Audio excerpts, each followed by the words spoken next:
welcome. My name is Janessa. I am a front-end developer working as a project manager right now, but we won't talk about that. And I'm originally from the great city of Chicago. Yes. Come in, find a seat. And some people have an idea that this is my talk, and that's not really the case. I'm just here to assist. So that's fine, I found the mic.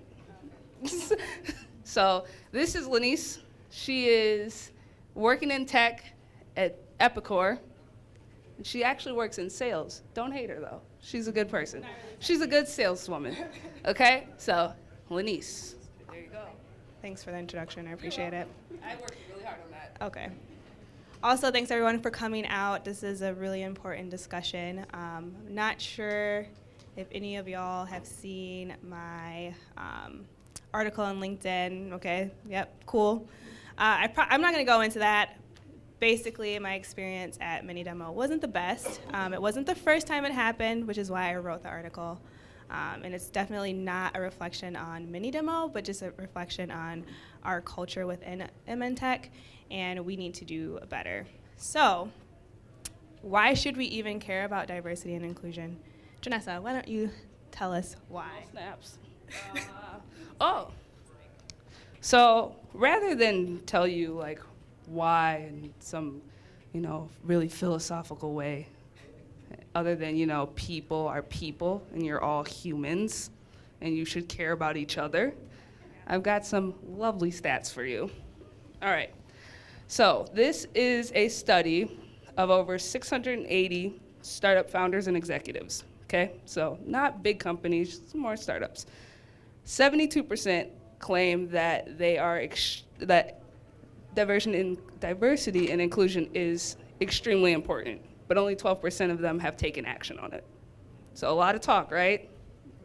81% think that diversity and inclusion generates more creativity and innovation, solves problems, and gives them greater talent access. So they have access to more talent and better talent, but still only 12% of them are doing anything about it. 92% of them claim to know what unconscious bias is. Only 11% of them train their staff on it.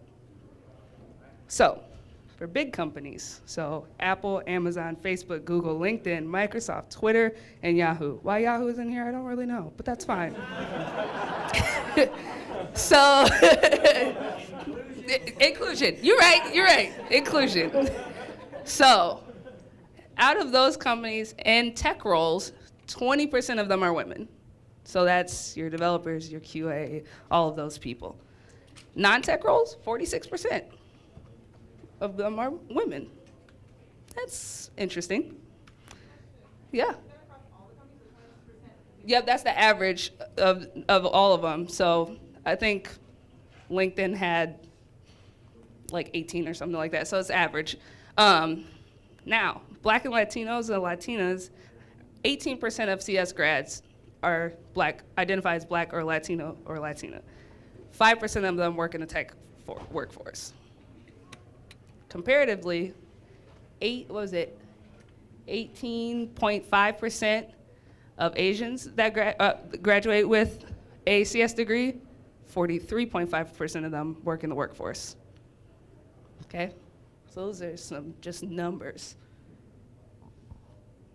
Okay, sure.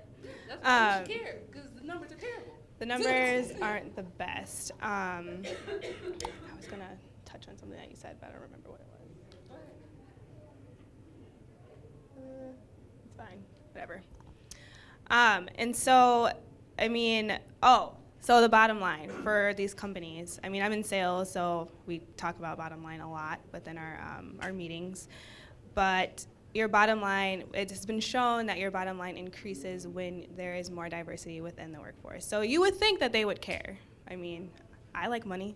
Don't y'all like money? I like money. So I'm a fan, yeah. So, but obviously, it just takes a lot of mental energy yourself to have this as a priority, and you have to also, encourage your employees, and it doesn't seem like that's something they want to take the time and energy to do. So, okay, yeah, sure. Since this is a discussion, by the way, I do not want to, okay, I don't want to be talking the whole time. But why do you guys care about diversity and inclusion? Anybody? Sorry. I care about diversity and inclusion because of exactly what you said. There's money in it, and that's the only reason anybody's going to fix it.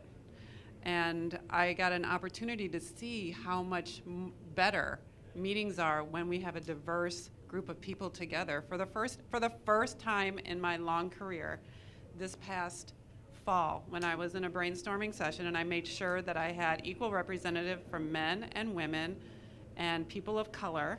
And people of color, the only person I was missing was like a person of color who was a man. But I had different age groups, and it was the best brainstorming session I had ever been in. And I came back home and I said, you guys wouldn't believe this. I was in a brainstorming session, and it was diverse, and it was great, and it was awesome, and I loved it. And my daughters looked at me and said, you just came to this realization? This is the first time? And I said, no, this is the first time I saw it in action at work. I know it's out there, I know it's better, but getting to that place at work took 30 years, and that's ridiculous.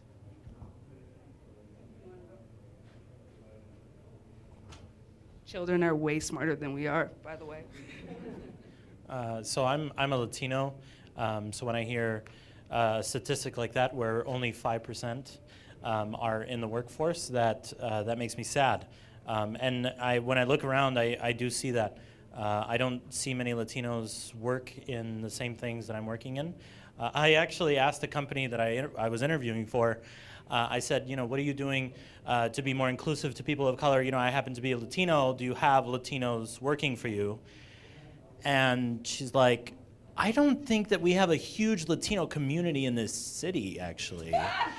and I mean, it was and it wasn't here in Minnesota. It was somewhere else. And I was like, that is a gigantic city. You're going to be telling me that there aren't Latinos in the whole stinking city? Like, give me a break, So that's why I care, right? Because I'd like to feel like there are other people that have had similar experiences to me in the same workplace.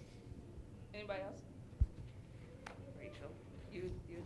So from a social justice perspective, it's really interesting to see women have lower salaries than men, and also, socioeconomic status for people of color is substantially different than socioeconomic status for white people. And I think tech is such a huge opportunity to have a good salary and to earn money and to, bring your family up. And the idea that it's so accessible from the standpoint of education and training, and yet people who are already in a more beneficial socioeconomic status are the people who are in this industry. We need to do something about that because it's incredibly beneficial for the communities who I think need more of that benefit. There's seats over there. Tons of seats. Yes. And then when you're done, pass the mic. Yes. So not that long ago, I'm on Twitter, and I saw a very wonderful Twitter thread that was posted by a male who is in technology and whatnot, and he does a lot of IT and kind of networking and support. And he was faced with this client who was treating him very rudely and looking down on him and condescending him, and he realized after a few emails that he had accidentally signed his name using his coworker's name, and she is a woman. And so, out of curiosity, on his next email, he said, "Hi, this is," and he introduced himself as to who he truly was. "I've taken over this, this support ticket from my coworker. Let me help you." Didn't change any of his advice, didn't change anything that he said, but he instantly got a better response from that person. And so he actually switched for a day or two, and offered, Rebecca was his coworker's name, said, "All right, I'm gonna work as you for a day, and you can work as me for a day." And it was just an instantaneous, completely different playing field. And he knew that his coworker, their boss, had been displeased with her work pace, saying that it was taking her too long to work through her clients. But by working as her, he realized that she was not being respected automatically in the same level that a male was. And I think that in itself is just an inherent issue that needs to be worked with, and I think the more women we have, the better it'll be. Or other, of course, types of people.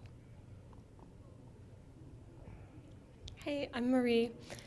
It's important to me personally to have diversity and inclusion be prioritized where I work, both for me and my experience of working and for the people around me. Because like I've talked to Martha about this before, like we both, even in our STEM-related classes at our college, we end up, especially when we work in teams that are mostly men, we end up a lot of the time feeling talked over and ignored, and we'll say things, and then our male classmates will take credit for saying those exact same things 5 minutes later, and it's a very disheartening process. It makes you feel invisible. It makes you feel like no one cares what you have to say. It makes you feel like your own contributions aren't worth anything, even when there's nothing wrong with them or with you. It makes you feel like there is. It's a very unpleasant experience, and it tears you down, and I don't want to feel that way in a field that I enjoy. I want to be able to do work that I like and that I find interesting and fulfilling and challenging, and I want to be able to do that without constantly fighting against the perceptions of people around me or worrying what they'll think if I speak in too feminine a voice or not feminine enough, or if I mention an ex-girlfriend, or like I don't want to have to worry about these things, and I don't want the people around me to have to worry about these things. So just in a sense of like making it bearable to do the kind of work that I like, I want to be able to do that. Yeah, I'm just going to add on to what my friend Marie said. I hate the fact that I have to do emotional labor in this work. It's awful. If I have a solution that works, I just want to say, this is it. This is how you solve your problem. That's it. I don't want to have to like say, oh, okay, well, you know, I did this and I talked to a male friend and they said I was right, so please believe me. I don't want to have to do that. I know that my work is good, and I don't know, I just don't like the emotional labor that I have to do every day. It sucks. Can I add on to that? Sorry. And like conversely, like I feel that, but I also like so strongly have the habit of speaking in ways that are considered feminine.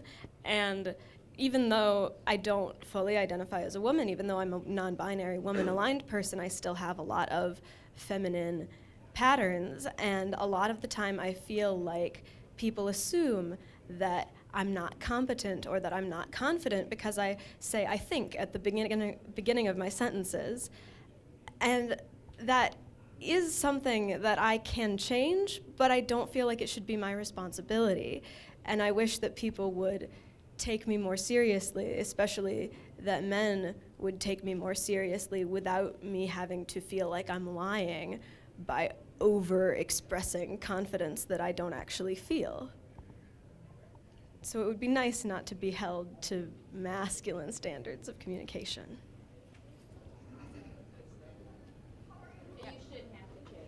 You shouldn't have to.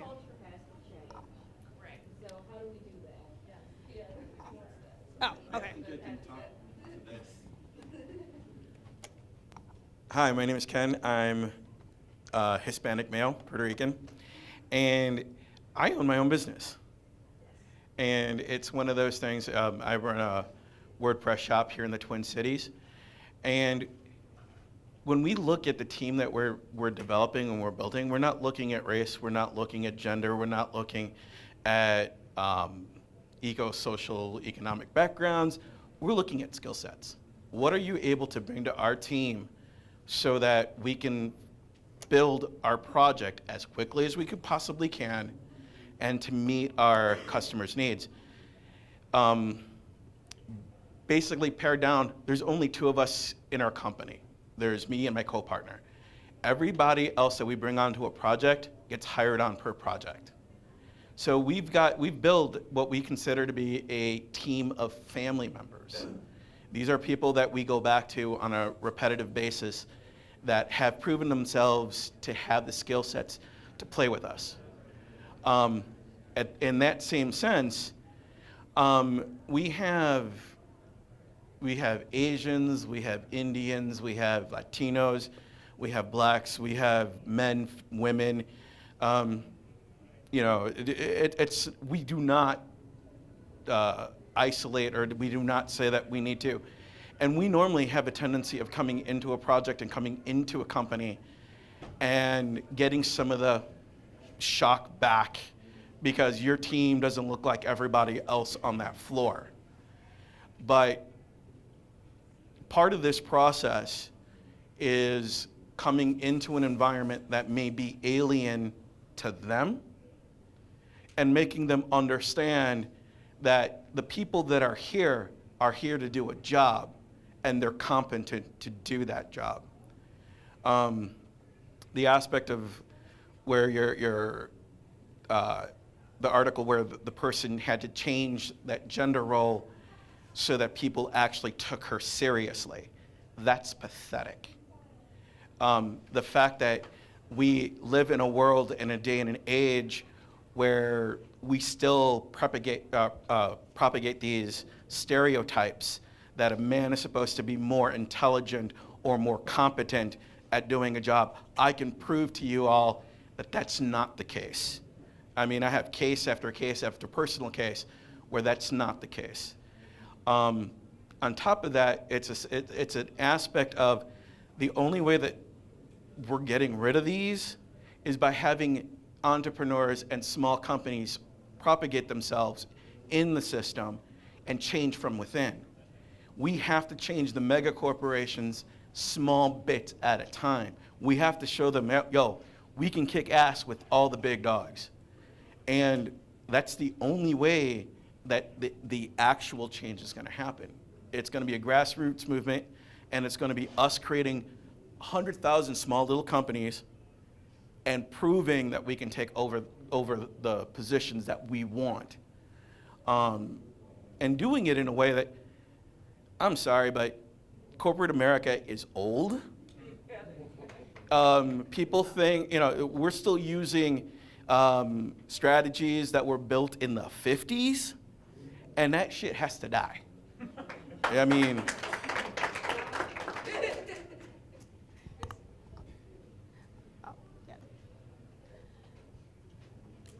that's awesome. Yeah. And I do want to touch on something that you said. So it's awesome that you have been able to, hire people based on, their skill set. That's great. But we do have to get to, that point. So we're not there yet. We have to acknowledge that there is a lack of diversity within certain companies, and we can't just kind of brush it under the rug by saying, oh yeah, well we just hire based on skill set. We can't do that quite yet, but we do want to get to a point where we can do that, and that is obviously the goal, the ultimate goal. So I appreciate everyone sharing their experience. We actually got to skip over that, so it's great. Did you want to add anything? Cool. Not yet. I'm getting there. And then also to go back to, we need to be self-aware, and it's really easy for people to be like, well, that person has to do this and that person has to do that, but it's a lot easier. Well, it's harder for you, but it's more beneficial if we look within first and then project that based on what we find in ourselves. And I came across this article because I'm a part of a diversity advocates group, and Sarah Milstein, she posted an article a couple years ago about, let me actually read it so I get it right, 5 ways white feminists can address our own racism on HuffPost. And again, this is specific to white feminists, but I think it can be applied across all races. And this is very much like being accountable, you yourself. So look within, and since you guys are all here, I'm assuming that you're willing to do that. And we have to obviously get to a point where a lot more of us are here and doing that as well. So, You want me to hold the mic? sure, I don't know how, okay. So number one, recognize that even when your good intentions are truly good, that's totally meaningless. So, I mean, you guys have encountered this every single day probably. If I step on someone's shoe and they get upset about it, it doesn't make sense for me to be like, well, I mean, I didn't mean to do it, so why are you getting upset? Why do you have an attitude? Like, that doesn't make any sense. That's really dumb, and it completely dismisses the fact that you did actually step on their shoe, and you probably hurt them in the process. And I'm sure you guys have encountered that with your spouse, your parents, like your children, whatever it may be, your friends, where you've done something without intention to actually hurt them, but you did hurt them. And all they really want is for you to acknowledge that you did and to apologize and maybe ask for ways for you to not do that moving forward. And so, I mean, do you want to add to that? Do you have like an example? No, you're good. We understand that. That's pretty easy to understand. And so when it comes to, I guess, discrimination and your own biases, has anyone here seen Get Out? Everyone? A lot of you.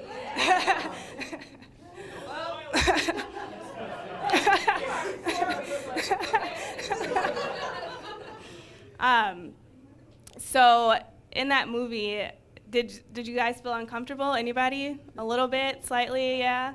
If you did, I mean, yeah. Thanks you for admitting. That's good. You should have. You should have. I mean, I didn't necessarily, but there's other moments where I feel a little uncomfortable with certain things. We can get into that later. You're not reading cards anymore. You know this. Okay, thanks. I'm getting there, okay? I'm working. Okay, it's a process. And so, I mean, oh, wait. I guess some of you guys haven't seen it. But there's instances in the movie where white people have said offensive things to black with good intention. So they were just trying to find something to relate to. And so, I mean, for example, you see a black tall guy and you're like, oh, you play basketball.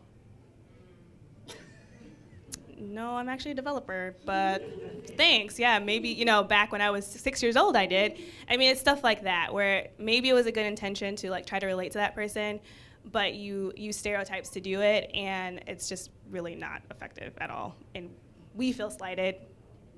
We do. So that's just one example of how you could be doing this in your daily lives that maybe you weren't even aware of.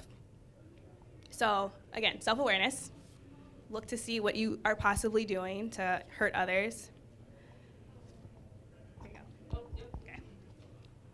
So number 2, if you feel defensive when talking about race with a woman of color or people of color, or reading about race in a piece written by a person of color, assume that the person is saying something especially true. So this is going back to this defensive thing. If you feel defensive and you're uncomfortable, assume that it says something about you and not the other person.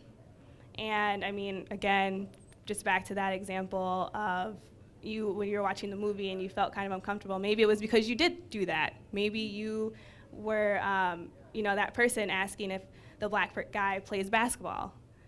Maybe that's the case. And so realizing that it's not necessarily a bad thing. You guys, we all are like a product of a racist society, but we need to work to change what we do and our unconscious biases. Anything to add? No? You're good? Okay. So number 3, look for ways that you're racist rather than ways to prove you aren't. God. This is the one. This is the one. You go. Okay.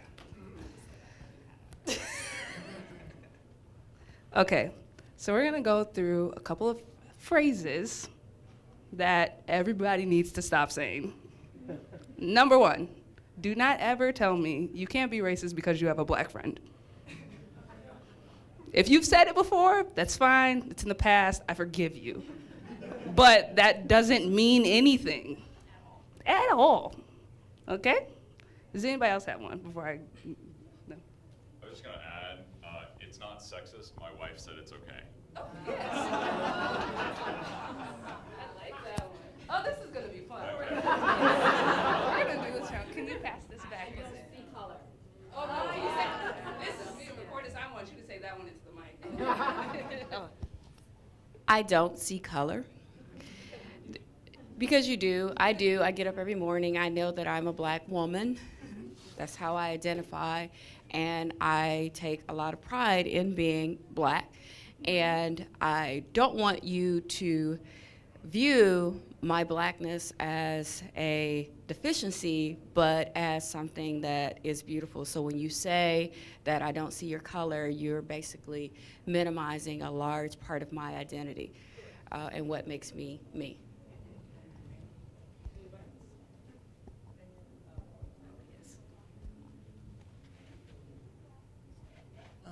I'm not racist because I'm in a relationship or married to a black man or black woman or a Latinx, etc.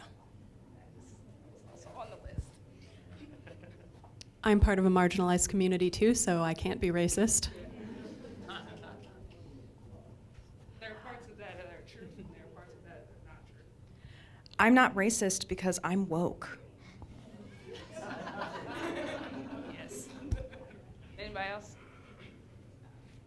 Oh, sorry. Thank you. You're doing a great job. I was just going to generalize and say, I'm not racist. Period. You're probably wrong.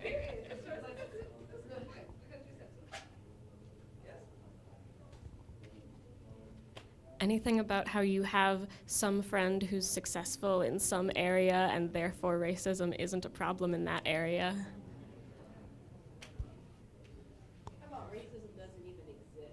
Yes, because racism does exist. Otherwise, we wouldn't be doing this. That's a good one. We live in a post-racial society. Oh, girl, don't even say that again. We're not going to do that today. Anybody else? All lives matter. Yeah. That's a phrase we will not use as our correct. Racism ended when Obama became president. That's a good one. Jim, you got one? Okay. Yeah, I tried. Anybody else? Oh, yes. I feel like I'm the victim and I'm being attacked with white privilege. Yes. Okay, this isn't about race necessarily, but I did this at a meetup a couple of years ago to someone. I walked into a meetup, it was a developer meetup, and there was a woman there, and I said, "Are you a developer?" Like there was any question that she was a developer at a developer meetup. So there you go. Being honest, Jim. Oh, no. Oh, you didn't want that? Oh, yes. Come in. No? Okay. One that always bothers me is I can't be racist because I consume a lot of ethnic entertainment or media. Ooh, shall we go there? Okay. So there's this, has anybody heard of Code 2040? Does everybody know what that is? Yes, Jenna knows. So Code 2040, they have a fantastic facts page. And there's this great fact on there, and I'm gonna butcher this because my memory is not what it used to be. And I'm only 25. So, here, hold this. No. It's already up, but.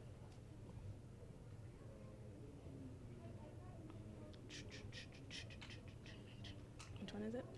The one about, this one. Does everybody know what Code 2040 is? Oh. So Code 2040 is this program that is run by Google, I believe. Is that right?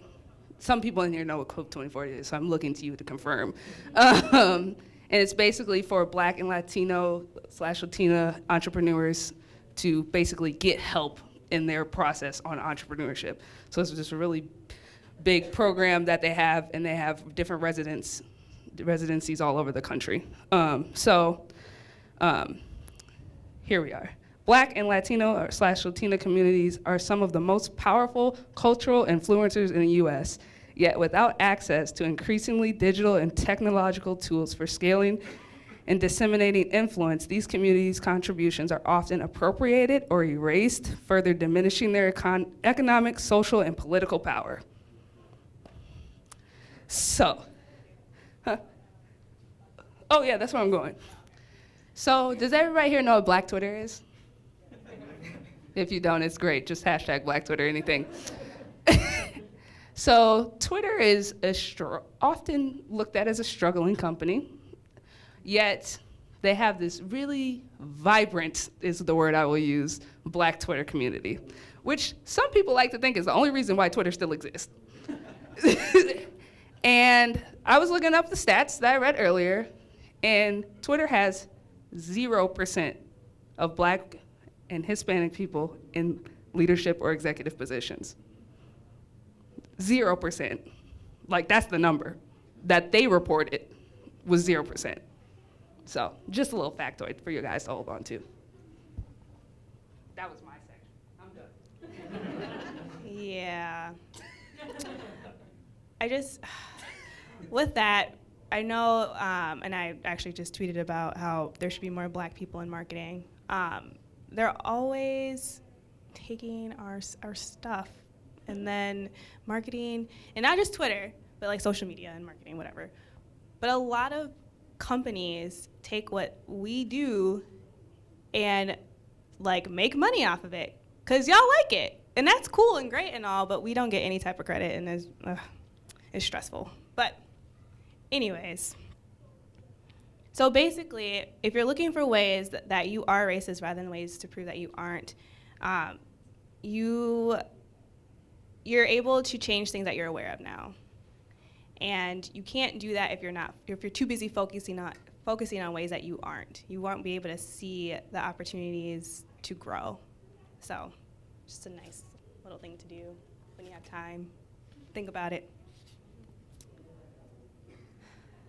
Listen to people of color, even if you don't know any. Know many. Black Twitter. That's a good starting place. I mean, just seek out different experiences other than your own, essentially. I mean, it's cool to know of other cultures, what's going on in the world. Anything to add? I mean, that's pretty self-explanatory. Yep. I got you. 1 second. So there's also a thing that you should do, and this is something that I actually do want everybody to do. Don't do it right now because then you're going to be looking at your phones and I'm going to feel some type of way. When you leave here today after minibar, go through your Facebook friends list, who you're following on LinkedIn, who you're following on Twitter, what blogs you follow, and look at the people that write those things. If you are a white man and you're following like over 50% of white men, you're doing it wrong. There's no way you can be growing if you're just following everybody that looks like you, or that's in the same socioeconomic status as you, or that even has just like the same job as you. How can you learn anything? I don't just follow Black women, though there are some great Black women followers, and you can ask me about them. But if I just follow Black women, I can't learn anything about anybody else, all right? So that's your homework. You're second, he's first.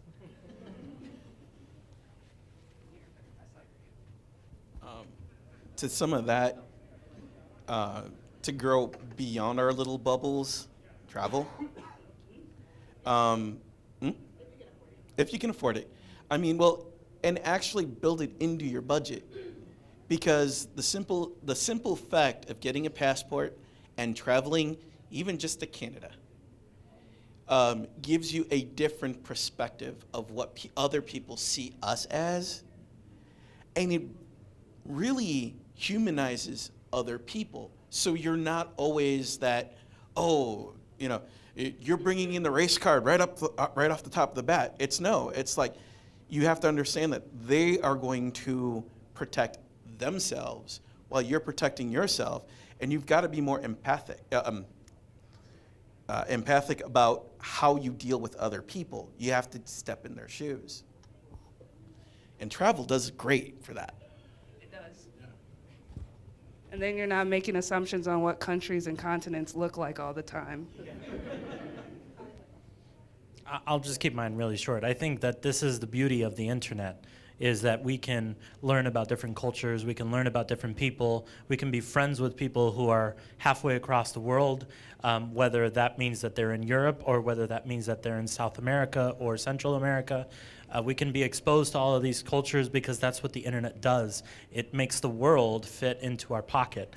So there's really no excuse for not having some type of influence that does not look like you.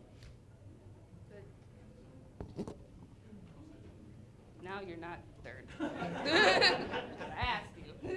If it's okay to kind of tie this back to what we were talking about before and how, why diversity is important, for the longest time, I myself was not comfortable with identifying what gender I was in my online accounts. Like, I would create a different username and I would pretend to just not be this like, oh, I don't know if I'm a guy or girl. What do you think I am, kind of thing. So I think that it is kind of important to just be like, yeah, I am a woman. Deal with it, kind of thing.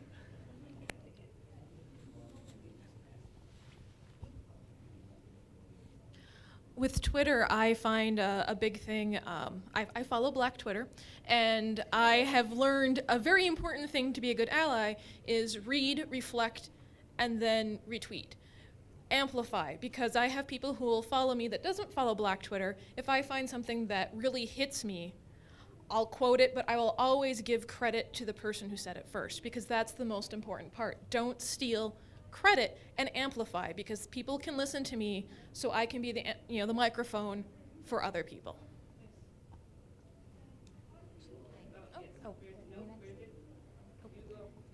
This is actually related to what I wanted to jump in on what you were saying before about the amplify, which is when you're in that situation where you maybe feel like you're not being listened to at work or whatever, everyone has, many people anyway, have some amount of privilege and some amount of people not listening to them. And wherever you do have privilege, if you can amplify the voices of people who don't have privilege in that situation, it's great. Like, I was in a situation some years back where I had a male employee who would repeat what I said in meetings so that my male supervisor could hear it.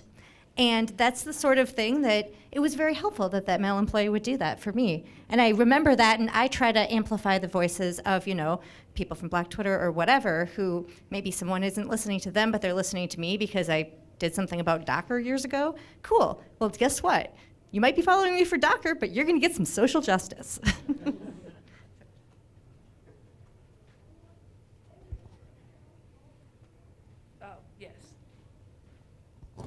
On that topic, something that I appreciate when other people do for me and that I try to do for other people is, like, if you're in a meeting or a group project of any kind and you see somebody being talked over, just being like, what were you gonna say? And like specifically turning the conversation so that the attention is on them and they get to talk, like forcing other people to pay attention to them.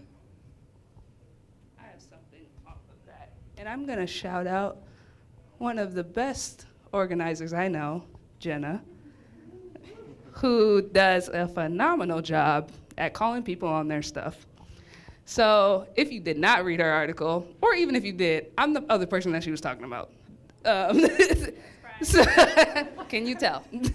So at Mini Demo, I went up to speak to Jenna, and I was waiting behind somebody probably they were like this far away. And two women came up right in front of me and just jumped right in and said, "Hi, Jenna, blah, blah, blah, blah." Jenna was like, "You just cut." And they were like, "Oh, I'm so sorry." And then they were like, "Hey, you were at Hack the Gap, da, da, da." Like a very quick subject change. And at first, I will admit this, at first I didn't catch it because I'm so used to it. It happens all the time. People just walk right by me, they'll walk over my knees, whatever. But then when I went back to my seat, she was like, "Did they just cut you off?" And I was like, "Wait a second, they did." And you know what? Jenna did something about it. And she was like, "I saw that." And I was like, these people. So, as a person, even if you're a woman, if you're a white woman, you have some type of privilege still. And you can say something. When you see something, say something. Isn't that what they say at the airport? That's right? They say that at the airport. If you see something, say something. Why would you not do that just like in everyday life, right? Great.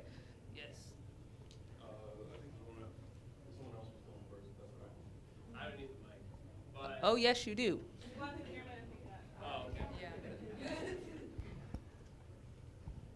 My name is Ben, and I'm not really like into tech and all that stuff. I'm actually a social work major, and I go to Minnesota State University, Mankato. My friend invited me to come today because I thought it'd be pretty cool.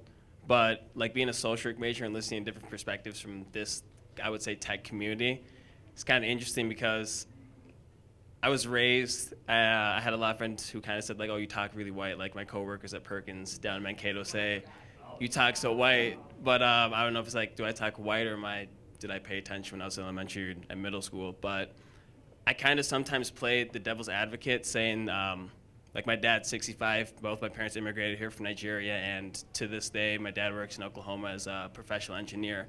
So I've like been able to see him being able to like break through the different barriers that have been presented for people of color. So I don't know if it's like seeing that shapes my thinking today in aspects of, for some reason, I don't really see myself getting as angered at some racial issues. So I don't know, so it's like sometimes when I don't respond in other ways that other African American males my age, like how they respond to what they see in the media, I'm sometimes like singled out and like, I don't know, kind of in a group of my own for not being outraged and not wanting to like get up and go and fight and do all this. So it's just a little interesting perspective, I think, from my point. So I just wanted to share, but it's an interesting dynamic. Thank you.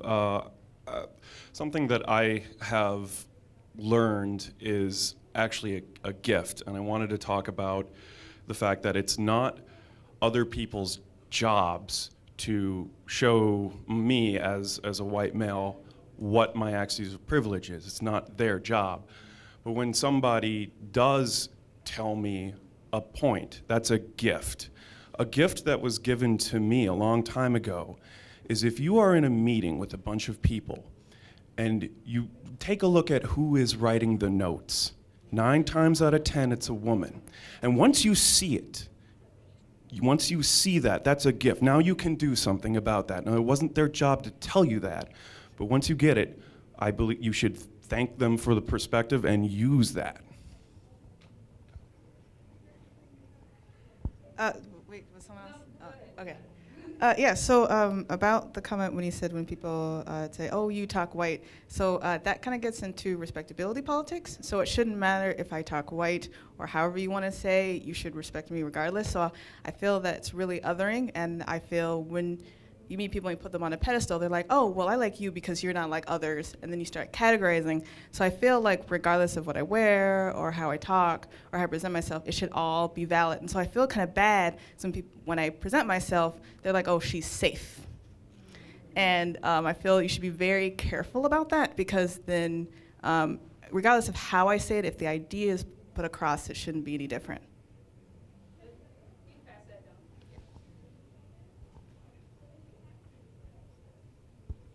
So on the sort of raising the signal kind of front, the very first question, like, why are we here? Part of my reason for coming, so I am a senior manager, and I have 2 teams that report to me.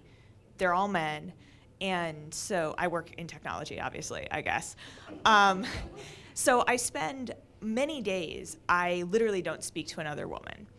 And I want it to be, going back to what you guys were both saying, I want it to be an environment that feels good. If I bring someone else onto the team and it suddenly isn't all men, and my team isn't all white, but I feel like for anyone who isn't a white guy on my team, the exhaustion that I feel at the end of the day from having a whole day where I never interact with another woman, God, if I were a black woman in that room, how much worse would that be, right? And so part of my motivation, yeah, right?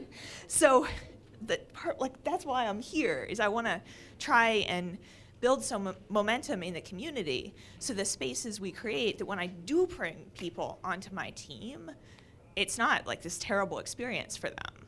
So I'm hopeful that we'll have some time to maybe get to some ideas for proactive, like stuff we can do. I want to leave with some action.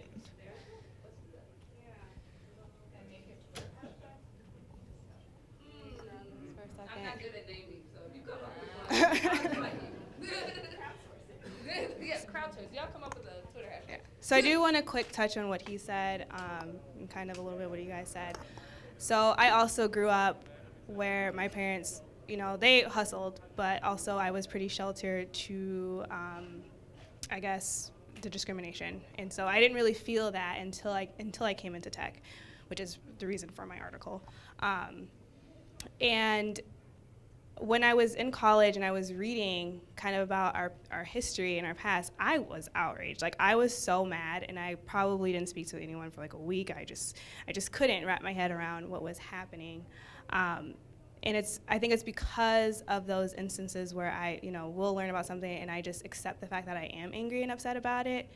The reason why, like, I can move forward and not be that person that's tweeting about every single thing and like showing that I'm upset, because I take the time myself to feel that, and then I come back with proactive ways to actually, you know, combat where we're going, and combat ways, whatever. And so I don't think it's necessarily a bad thing that you don't show that on the media, but you should still talk about it, and you still should find ways to be, you know, proactive within the community. So do we want to wrap up like now? What time is it? 2 minutes. 2 minutes? Okay, so. All right. Quick fire. You have 15 seconds. Yes. What step are you going to take next? Okay, I think a good step, because I actually I'm a junior dev, and I'm currently in a training program. Well, I just got to share a little background story, sorry. But, like, I'm the only female in the training. There's all white male, one Asian male, and an Asian female, me. I'm surrounded by guys all day long. I've thought about this. I really, truly thought about this, and I get talked over. I don't get listened to. I have to repeat myself, and I have to say, I told you so, or I don't think you guys are listening, which gets really annoying. But I guess the point is, even though we deal with these daily challenges, is to remember that you are not the only one. There's someone else dealing with the same issue on a daily basis. So I guess the best way to kind of like motivate yourself is like just to reach out to like-minded people and inspire other people to continue going. Do what you do, you know, keep programming, coding, working hard, and just don't let it deter you from your end goal. And if you can take that energy and put it into the community to help educate and, you know, other people into the community, I guess that's a good way to go. Can I? Oh. He's been waiting for like 8 people. I'm sorry. That's okay. That's okay. First of all, thank you for pulling this session together. I think it's really important. I just had a brief conversation with Jenna earlier about wanting to talk about diversity in particular. My question to her was about how to get more young women into tech, but it's a broader question, and I've been a tech leader for a number of years, a manager, a hiring manager, and I've often thought I need to get more diversity in my teams, but I'm just not getting the applications. I can't do anything about it. I realized in the last couple of years, looking at my own network, and one of the speakers, I'm sorry, I didn't get your names because I came in late, but you mentioned looking at our networks, and I looked at my network and I realized it's pretty one-dimensional. It's a lot of guys like me, different ethnic backgrounds, but you know, 30s and up, and I decided one step at a time, I'm going to go out when I'm networking and talk to women, talk to people that are different from me. And that's something everybody in this room can do starting today. Yeah. So have you guys seen Hidden Figures? You guys seen Hidden Figures? The guy, the manager, he was there to help break those barriers for the black women. So that's just something you guys can take with you. You guys can do something about it. Did somebody come up with a hashtag? Mini diversity. Mini diversity. Can we use that, Jenna? Brandon? Okay. All right, mini diversity it is. Thank you.